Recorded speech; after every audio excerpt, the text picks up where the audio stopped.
আসসালামু আলাইকুম রহমতুল্লাহ। জি রুবেল ভাই, আমি কাজ করতে গিয়ে একটা সমস্যা ফেস করছি, তো আপনাকে বিষয়টি অবহিত করি। বিষয়টা হচ্ছে এমডি সানাউল্লাহ, মনে করেন আমি এই বেতনটা এর 2 মাসের টিউশন ফি আমি কালেক্ট করব। তো সেক্ষেত্রে আমি জানুয়ারি ফেব্রুয়ারি দিলাম। তো দেওয়ার পরে তার মাসিক যেটা হয় সেটা হচ্ছে 5,000 টাকা টোটাল। তো সেখান থেকে সে দেবে হচ্ছে 1400 টাকা, 2800 টাকা, মানে সেই মাসে দেওয়া হচ্ছে 1400 টাকা করে। তো 2800 টাকা হয়, আমি 2800 দিলাম। আর ডিউ থাকে হচ্ছে 2200 টাকা, এটা আমি ওয়েভারে দিলাম।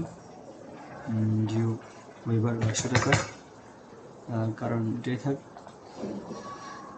দিলাম। এরপর হচ্ছে আমাদের এখানে যেটা নিয়ম, সেটা হচ্ছে বছরের শুরুতেই একজন ছাত্র তার টিউশন ফিস, সরি, তার হচ্ছে সেশন চার্জ এবং রিপোর্ট বুক আর টিউশন ফিস ফর্ম, এই 3টা ফিস সে দেওয়া লাগবে। তো সেক্ষেত্রে আমি এটা এখানে অবশ্যই ক্লিক করতে হবে। তো আমি এটা এখানে ক্লিক করলাম, সেশন চার্জ 500 টাকা। এরপরে সে এখানে এই 500 টাকা দিল না, সেখানে কোনো টাকাই দিল না, আমি এখানে 0 দিলাম। তো এরপর হচ্ছে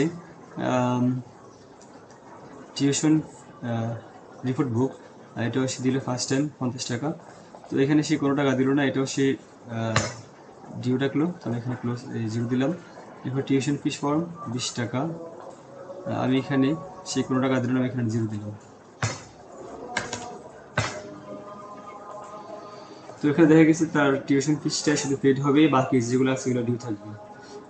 সেশন চার্জ ডিউ থাকবে, রিপোর্ট বুক এটা ডিউ থাকবে, টিউশন ফিসটা ডিউ থাকবে। তো আমি এখানে শুধু এটা নিব এখন, এটা এই টিউশন ফিস ক্লিক করলাম। করার পরে বাকি যে চার্জগুলো আছে, রিপোর্ট বুক, এরপর টিউশন ফিস, সেশন চার্জ, এগুলো ক্লিক হবে না, কারণ এগুলো আমি নিব না, এগুলো কারণ মার্ক হবে না। তো বুঝলাম যে ঠিক আছে, আমি এখানে থেকে ক্যাশ দিলাম, প্রসেসটি দিলাম। এরপর এটা কালেক্ট হইল।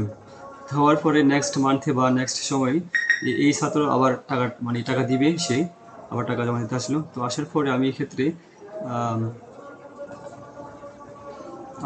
তার এখানে যে আগে ডিউগুলো ছিল, যেগুলো বছরের শুরুতে দেওয়া লাগে, অ্যাডমিশন, এই সেশন চার্জ, রিপোর্ট বুক ফিস, তো এগুলো আমি এখানে প্রিভিয়াস ডিউতে ক্লিক করলাম আসার জন্য, কিন্তু দেখা গেছে এগুলো এখানে আসে নাই, যে ডিউতে এগুলো অ্যাড হয়নি। তো এই অ্যাড না হওয়ার কারণে কি, বা এটা আমি কি এখানে অ্যাড করতে পারি? যদি এমন হয় যে সে টাকাটা দিলে এটা অ্যাড হবে, যাতে তা পেড হবে, বাকিটা ডিউ থাকবে, যদি এরকম হয় তাহলে দেখা গেছে সেই পুরো বছরের টাকাটা দিল না, তাহলে পুরো বছর এখানে আমাদের ডিউ হিসেবে, আমাদের বার্ষিক যে ডিউ হিসাব হবে, রিপোর্ট আসবে, সেই রিপোর্টে ডিউটা আসবে না। তো এটা তো আসলে হয় না, কারণ তার বাকি, এটা তো তার বাকি টাকা, এটা আমরা তার কাছে পাই, প্রাপ্য টাকা সে দেয় না, এটা ডিউ থাকবে, তো এটা এখানে রিপোর্টে এটা অ্যাড হলো না। তো এক্ষেত্রে আমরা এখানে এটা কীভাবে অ্যাড করতে পারি, বা কীভাবে এটা আমরা সলভ করতে পারি, একটু কাইন্ডলি জানাবেন। ধন্যবাদ। আসসালামু আলাইকুম।